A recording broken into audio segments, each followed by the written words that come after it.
Previously on Motorsport Manager. Hopefully we can win the biggest championship in not this episode but the next episode. So both with maximum driving stats, so we're talking the two best drivers in the world battling out in the number one championship, the World Spec Series.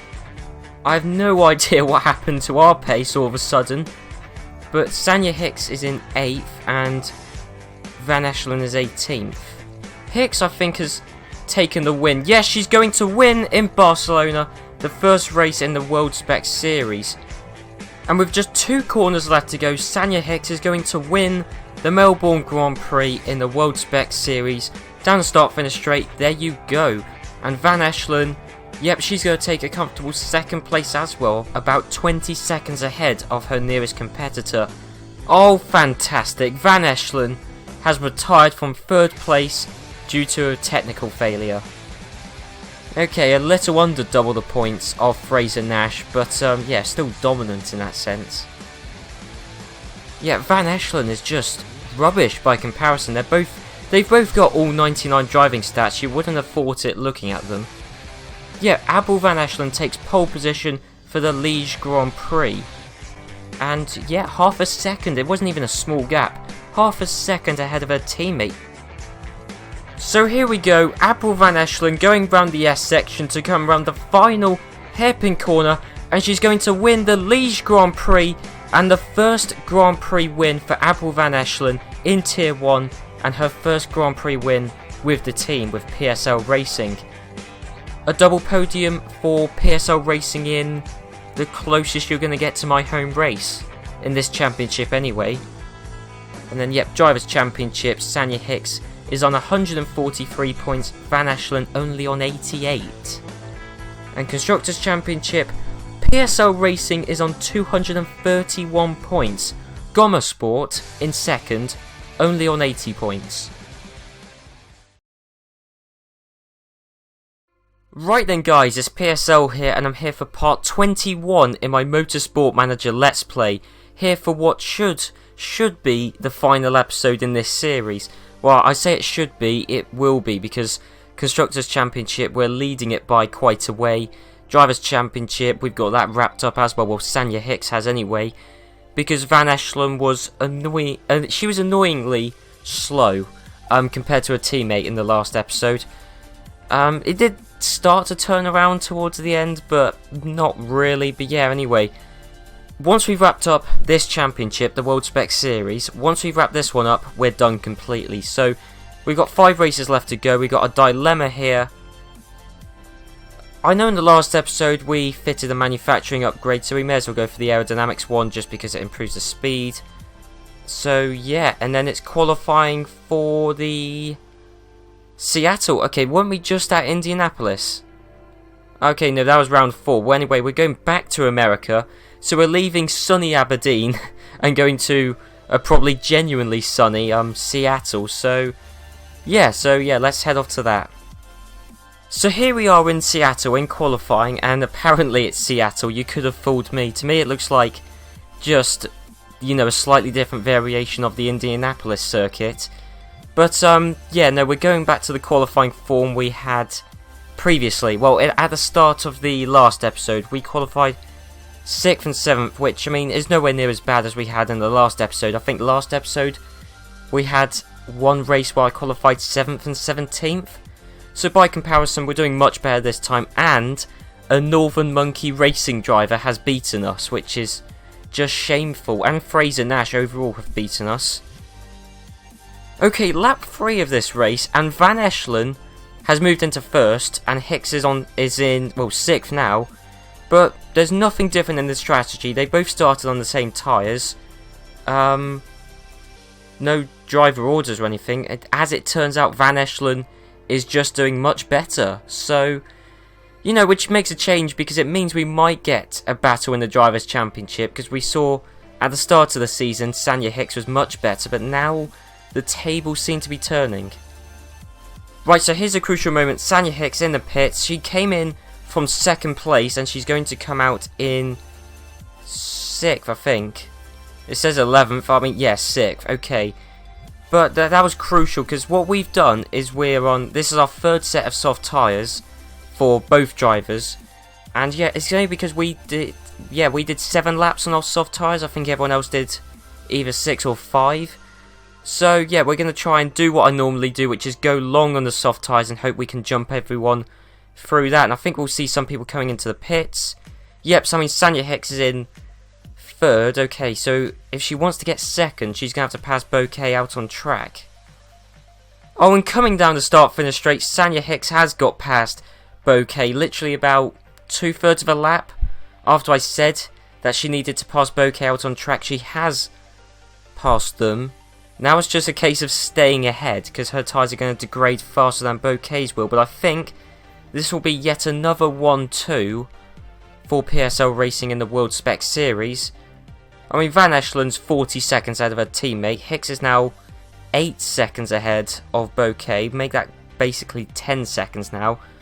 And we're on the last lap, are we? Yes, we are. So Van Echelen is going to come round the banking. Yep, there you go. And she's going to win the Seattle Grand Prix. And actually beating her teammate. I mean, look, her teammate has done, still got about half a lap left to go. She's going to lose out by 40 seconds. What a massive gap. I mean, the tables really have turned in the second half of the season. And there you go, 40 seconds behind. But she did finish, Saniyah Hicks did finish 18 seconds ahead of Bouquet. So, pretty decent result for her there. So, all it means though is Van Echelen has only caught up 7 points in the championship, in the Drivers' Championship. Yeah, so she's still a way off. I mean, what we need, for Van Echelen's sake anyway, to make the Drivers' Championship interesting, is for Hicks to have a car reliability issue, because that's what Van Echelen had in the previous episode, but both of our cars are very reliable, so I don't see it happening to either of them. Oh great, we're not even going to see any improvements in these final laps as well. So we're 5th and 15th, typical just poor qualifying. Oh okay, 5th and 14th. It's not really anything to write home about though, is it? But I don't really know what happened there. It was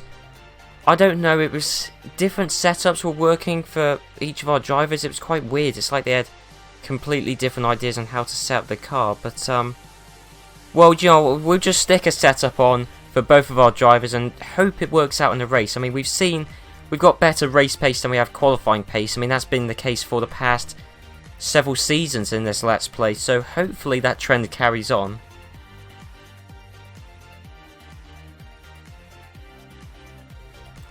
Oh, fantastic, Van Echelen, getting too much wheel spin, going down pretty much to the back of the grid.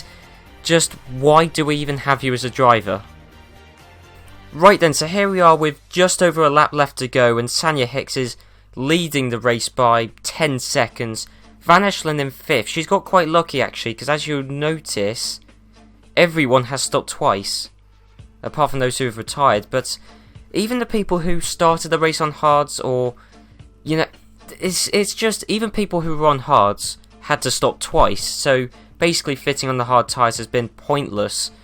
And obviously because of our quick pit crew, Van Echelen has been able to move up into 5th just because of sheer strategy, really. But I was, do you know what, going into, well, the previous episode, really, I was really hoping for some epic tension, an epic Drivers' Championship battle between Hicks and Van Echelen. That isn't going to happen, as Saniyah Hicks is going to win the Durango Grand Prix. Van Echelen will come home in 5th, although possibly 6th, because she's got our arch rival Bouquet right up behind us. But no, I think Van Echelen, yep, she'll take 5th place. But yeah, I was really, really hoping for an epic. I mean, to be honest, with how well Van Echelen has done for the majority of this season, we may as well have kept Rihanna Girardin from the previous couple of championships, because I think she would have done just as well, and there would have been the same lack of tension and rivalry and an epic battle in the Drivers' Championship. But it doesn't matter. 220 million people saw Hicks win the Grand Prix, and then there you go. It doesn't matter. I mean, Constructors' Championship, look, I mean, Hoops, who came in 2nd, his teammate retired, crashed out actually. In fact, actually, 5 people retired this Grand Prix. That's quite quite a bad retirement rate. And then Gomma Sport only had... Oh no, both of their drivers were in the points. But yeah, basically what I'm trying to get across is the fact that as a team, collectively, we're just better than everyone else. Hicks on 183 points, Van Ashelen on 123. Next nearest is Davenport on 72.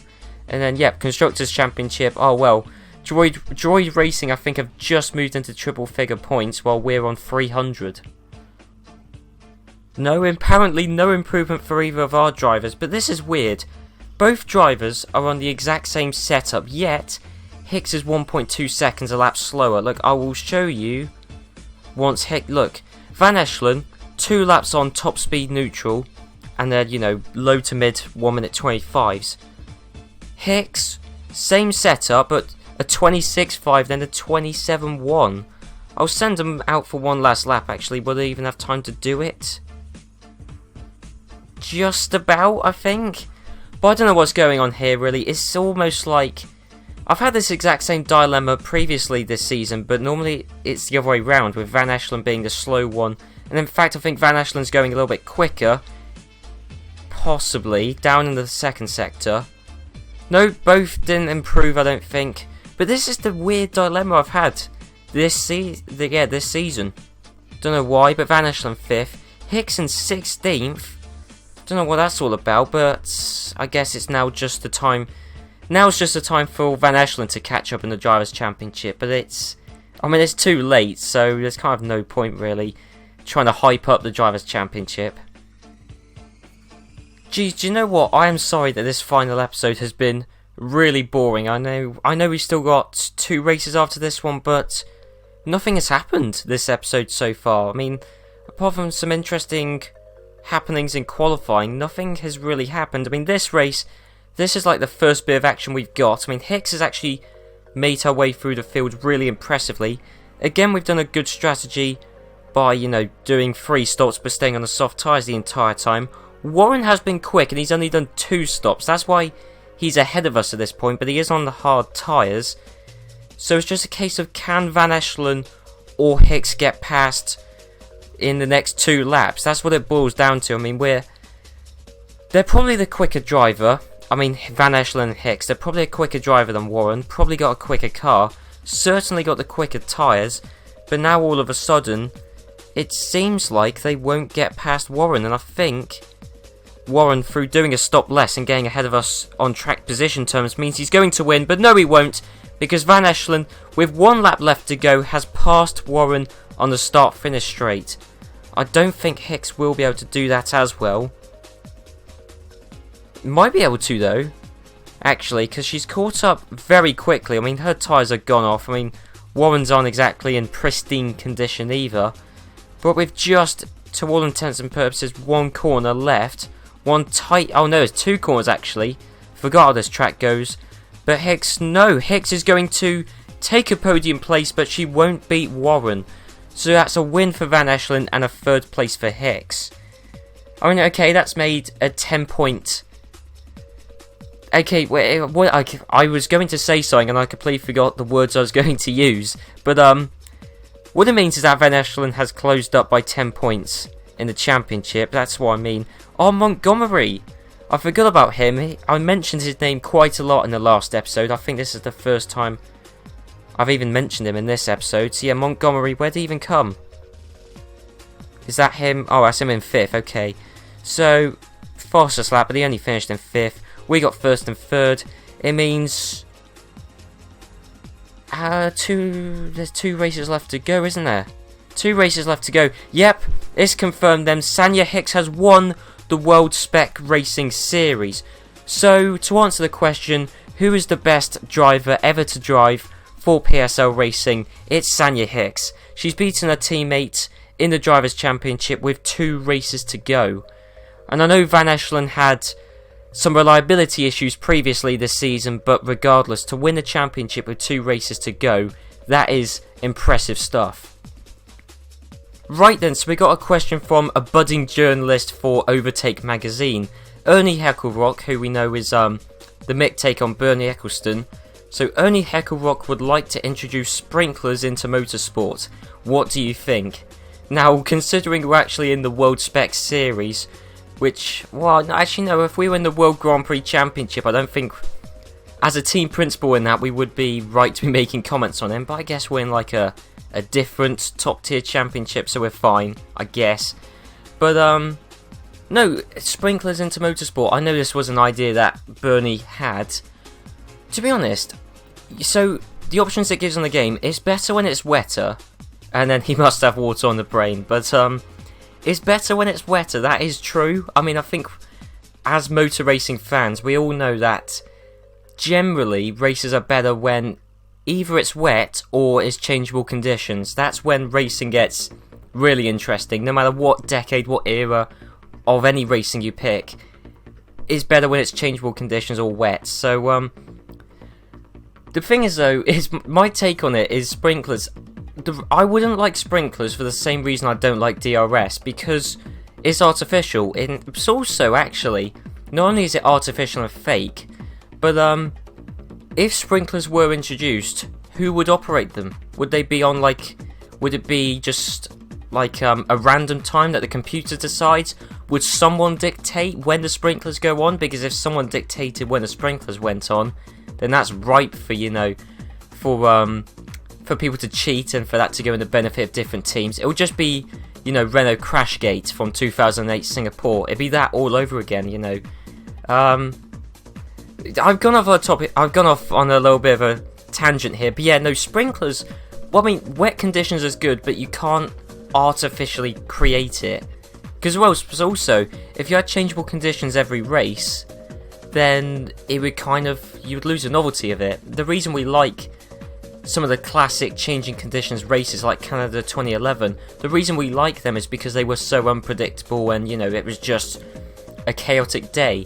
If you had those sorts of conditions all the time, it would just get, I wouldn't say boring, but it wouldn't be special anymore, would it? So, let's disagree. He's probably got water on the brain.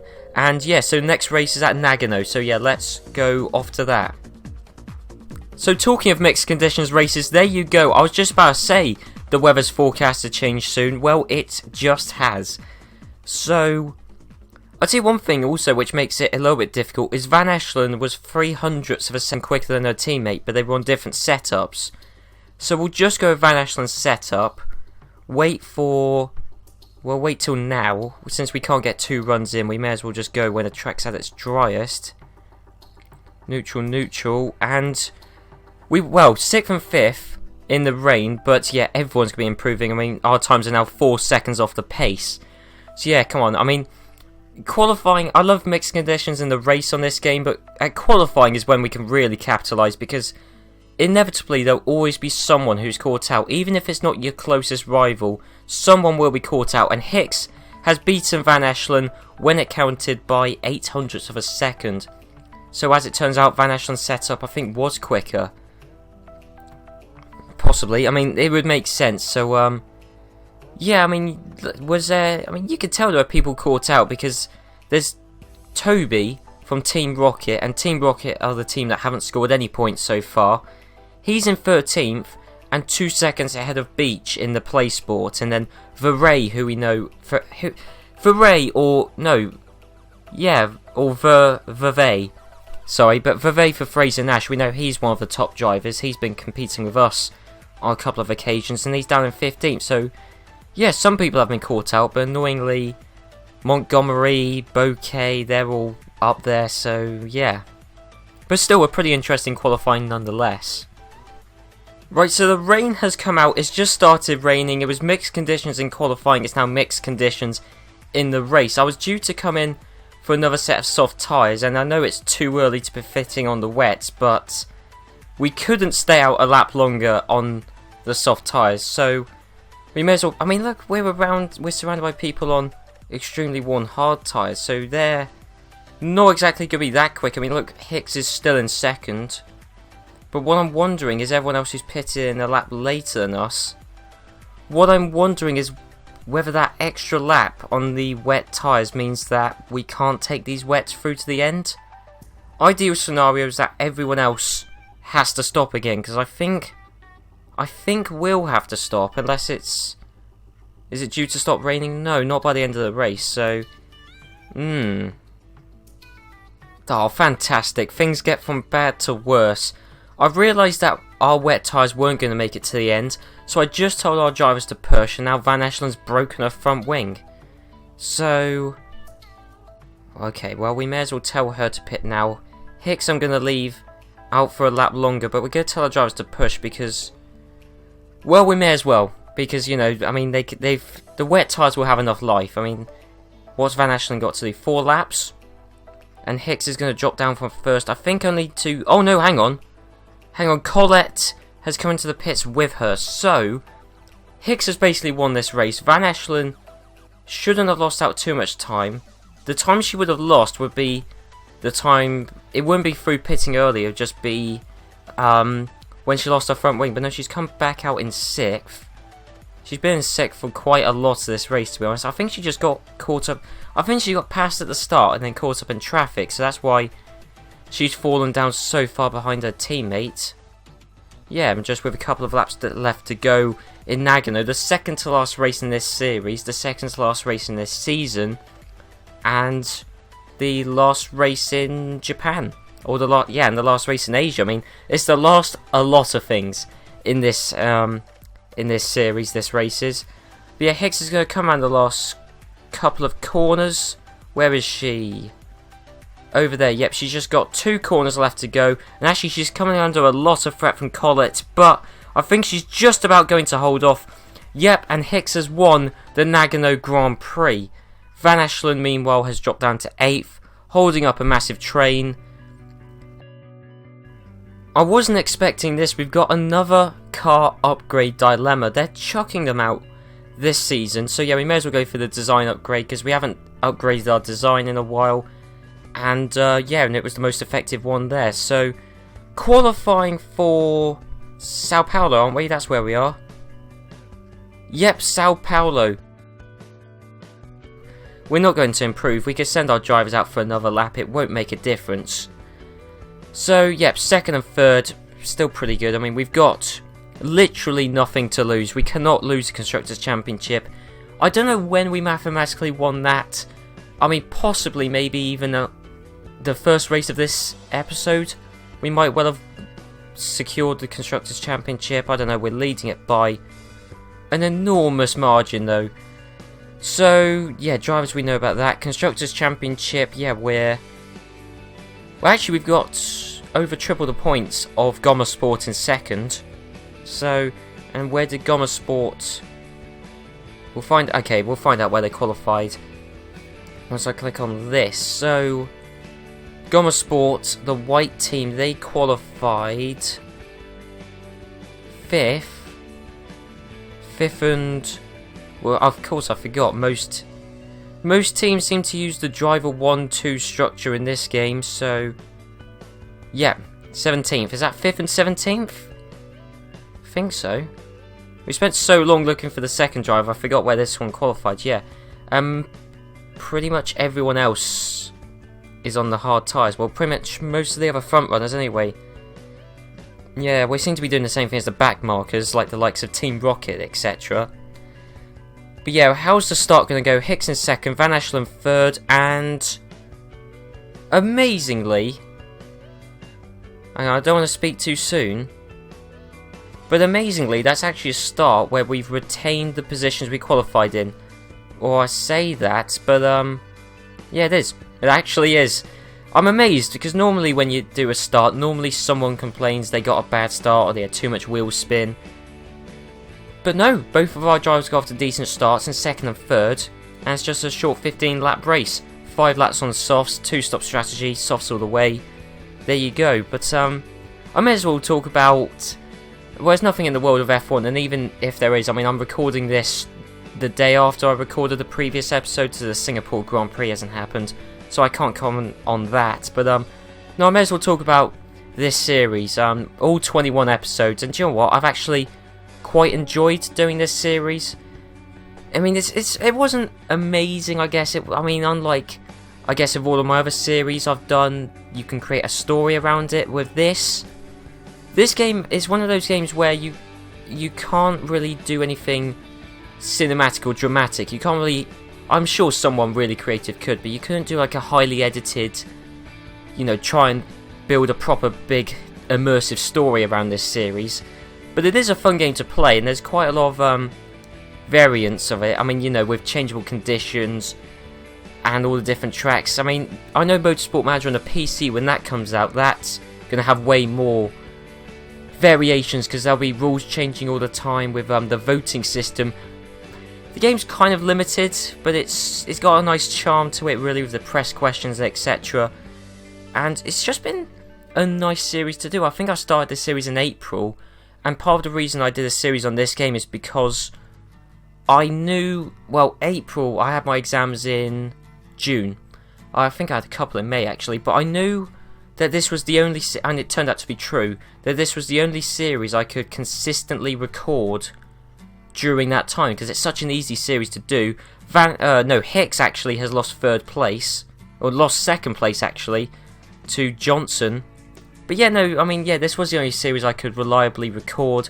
So I think at the time I was doing my R-Factor Formula E series, and that was a little bit more difficult to do. But this was just a nice, chill, set here for about 40 minutes, well 30-40 minutes, play a bit of Motorsport Manager, and yeah, just have a bit of fun really. And Van Eshelen is going to win the Sao Paulo Grand Prix, the Brazilian Grand Prix, and is going to win the last race in this series. Saniyah Hicks taking third, which means it's a double podium in the last race of this series, the last race in this series for PSL Racing. So yeah, there you go. But yeah, no, this has actually been quite a nice series to do, really. And yeah, it's just been a fun, chill, talk about F1, talk about whatever's happened in motorsport recently. It's just been a nice one to do, really. Hopefully I'll be able to think of another series in the future where it's just a simple, you know, just easy to record, and I could just, you know, talk about different topics. It's part of the reason why I like the press questions in this game, because I can just, it gives me something to talk about, you know, normally to do with Bernie Eccleston or some rule change in F1, but normally it gives me something to talk about, and that's just why I've enjoyed this series. And I know some of you, I know this series gets way less views than pretty much any other video I put out, but, you know, I'm sure there's quite a lot of guys, you know, quite a lot of you guys who have been watching this series who have found it at least somewhat enjoyable. But yep, there you go, Van Eshelen first and Saniyah Hicks third in the final race in this Motorsport Manager series. So PSL Racing, we're done here, really. Beaten by Johnson in the final race, but there you go. So, Drivers' Championship, Hicks won it, obviously, as we already know, Van Eshelen second, and Johnson, who in the end ended up as the best of the rest, and there was no clear best of the rest driver. At the start of the season it was Montgomery, but look at him now, down in 8th. But Johnson, who at that last race, at the one we just saw, was the best of the rest, he ended up finishing best of the rest, not only in the Brazilian Grand Prix, but also the Drivers' Championship. Constructors, Droid Racing, yes, we know that's Johnson and Bouquet. Yep, so they've collectively come second in the Constructors' Championship, no surprise. We've got over triple the points of the team in second. So PSL Racing, just one team, PSL Racing, we've got more points than Droid Racing, who came in second. More than triple the points of the team that came in second. That's ridiculous. In fact, I don't think we do, but I reckon if you add up all of the other points the other teams have collectively, it's probably not too many more than our total points count. Possibly, well, obviously it's more, it's greater, but probably not by a massive amount. And yeah, that is this series done. So I've already said about my thoughts in this series, how it was just a nice, chill, easy, but, you know, quite fun series to do. And, you know, there was some depth to this game. Not as much as, I was going to say F1 Manager, but I wouldn't say F1 Manager's got any depth in it. It's just weird. I mean, it's just a load of, it's just a weird game, F1 Manager. It's highly fictitious. It's just full of stuff that would never happen in the real world. But it's just, I mean, F1 Manager's more of a laugh. This game is just, you know, just a little bit of fun, really. You know, nothing too in depth, but it's just nice, really. But yeah, anyway, as I said, I hope you guys enjoyed this series. I know this series wasn't my most popular one ever, but, you know, if 100, 150, 200 people have watched most, if not all, of these episodes and have taken some enjoyment from it, then, you know, I'm happy, because, you know, I got some enjoyment from it, and, you know, if a few people did, then that's fantastic. But yeah, that's this series on Motorsport Manager done. So anyway, yeah, guys, I'll see you then.